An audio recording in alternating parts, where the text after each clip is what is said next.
Hi there, my name's Vince from mymatevince.com, and in this video today I'm going to show you the different ways you can charge your DualShock 4 controller, and that's the controller you use with the PS4. Now this here is a PS4 Slim, and as part of the package you do get this charging cable, which is basically just a USB cable to a micro USB cable. But there is other ways you can charge your controller, and a lot of people do like to charge it via a wall socket, so an electricity outlet. And what they do is they use their Android mobile phone chargers, or basically any USB charger. So this is an old Apple charger. Now the problem with this is some of the chargers work fine, but some chargers are underpowered, but more importantly some chargers are overpowered. So I'm going to show you, if you watch the whole video, I'm going to show you some of the chargers that you shouldn't use. Now just to show you what's what, the PS4 has USB ports at the front here, and these are USB 3 ports, so they're going to output 5 volts, and the milliamps, so that's the current that they're pushing out, is up to 900 milliamps, because 1 amp is the same as 1000 milliamps. So when you're looking at your chargers, because you will need to double check this, it might be written as, for example, 0.8 amps, which would be 800 milliamps, or it might be written as 800 milliamps. So just remember that there's 1000 milliamps in 1 amp. So 1 amp means the same as 1000 milliamps. Now, most people will just be charging their controllers via the PS4, via the ports at the front with the supplied lead. The problem with this is the lead is relatively short. Now you can buy a longer lead, but remember, the longer the lead is, the longer it's going to take to charge your controller, because there will be a slight bit of loss in the cable. So the longer the distance, the more loss there is. So what a lot of people like to do is they like to charge up their controller via a normal electricity power point. And if I just show you that working now, so if I was just to plug in this one here into this electricity supply over here, and then if I plug that into the top here. Now remember, you don't have to use a special Sony charging cable. Any USB to micro USB cable will work, and then when it's plugged in there, hopefully you will then now see that it will go from like an amber colour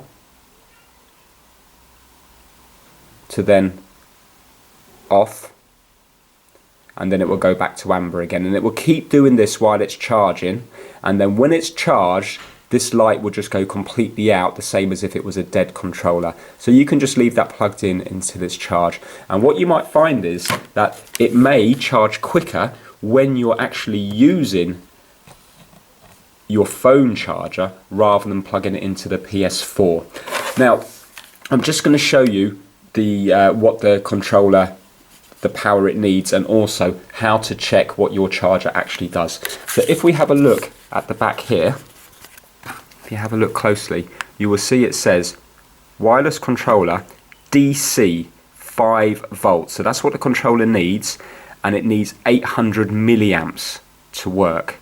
Okay, so it needs DC 5 volts, 800 milliamps. So what you need is your charger needs to output, well, it will be 5 volts if it's USB, but please watch the full video, because some of these quick chargers can output more and they are causing problems, and you need it to be at least 800 milliamps. So if, for example, this is a very old charger here, if you were to use this one here, you need to look closely, but on all chargers it will be written what they output. So if you look, right, if you have a look here, don't look at the primary or the input, because that's what goes into it. You need to look at the output, and if you look here where it says secondary, so that means SEC means secondary, this is output, so that's the same as output. It's outputting 5 volts, which is fine, but this is only outputting 550 milliamps, and we know that our controller here needs 800 milliamps. So what will happen is, if we were to use this charger here, it would charge up the controller,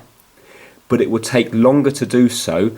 And what you'll probably find is, if you were to use this while actually playing it on here, because what a lot of people do is they might have a power supply right by their couch, and they might only have a 1 or 2 meter charging lead.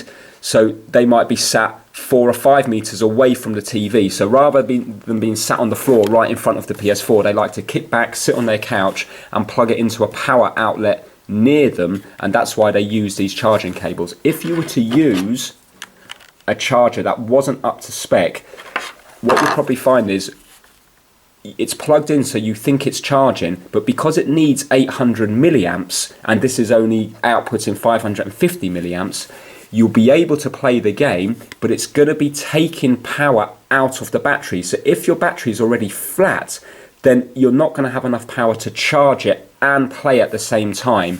So it would be fine if you just left it overnight with one of these. It probably would charge up okay overnight, even though it's going to take longer. But if you're actually using it to play a game while charging, it's not going to have enough output to charge and play at the same time. So what you need to do is you need to get a charger which is more than 800 milliamps. So if we have a look at this one here, this is a charger for a tablet. You can see here it says output 5 volts, 2 amps, 2.0 amps. So that's the same as 2000 milliamps, which is way more than the controller needs. But that's absolutely fine. You don't have to worry about using something with a higher output as long as the voltage is the same, because all that will happen is this controller will only ever ask for 800 milliamps. So although this charger here can supply up to 2000 milliamps, which is 2 amps, this will only ever draw 800 milliamps from it. So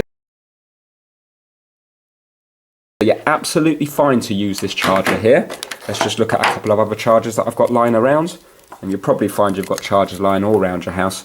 Now this charger here, although this charger is probably up on, I would say maybe 10 years old now, if you have a look, it still outputs 5 volts at 1 amp, so 1000 milliamps. So again, this one here would be absolutely fine to use. Just a couple more. Again, this is a new charger for a mobile phone that was bought recently. And if you have a look here, it says primary, right, secondary there, secondary, 5 volts, 2 amps, so that's 2000 milliamps. So again, you can use this charger because it's only going to draw 800 milliamps. Now, this is the charger that's going to cause the problems. Right, this charger here was for a slightly more expensive phone, and going forward, more and more phones are going to have this. This phone here allows quick charging, so it will charge up much quicker than the older generations of phones, but loads of phones out there now have this quick charge facility built into them. And if you Google it, loads of people are having problems with burning out, frying out their controllers. It gets really, really hot and then they stop working by using newer chargers that has the quick charge on it. So if you have a look at this charger here, there we go. Now this is important. You see here, it said secondary, 5 volts at 2 amps, which you think is fine. But then it says 9 volts at 1.67 amps.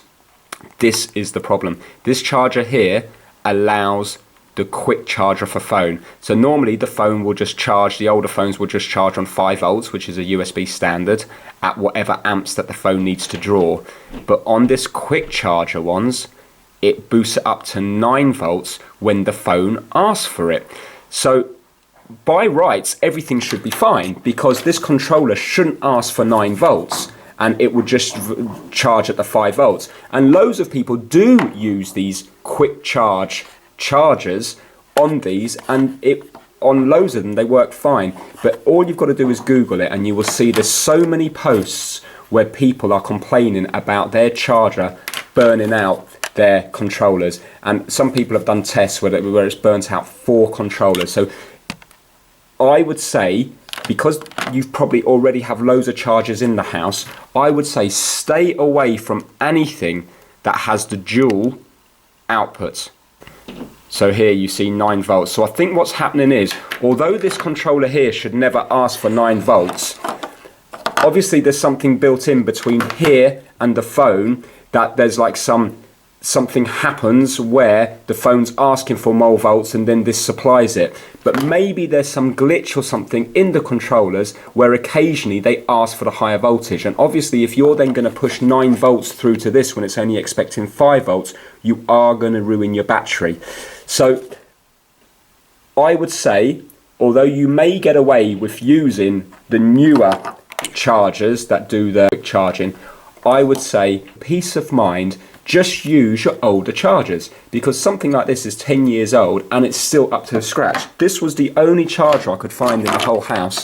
This one here, this old charger here from a very old cheap phone. This was the only charger I could find that really wouldn't be up to scratch. And again, this will still charge your controller overnight. But have a look and you'll probably find that most of your chargers are rated at 800, 900 or 1000 milliamps, in which case then go ahead and use them. It'd be absolutely fine. So I hope you found this video useful, and please subscribe if you want more how-to videos and give it a thumbs up if you liked it. Take care, bye now.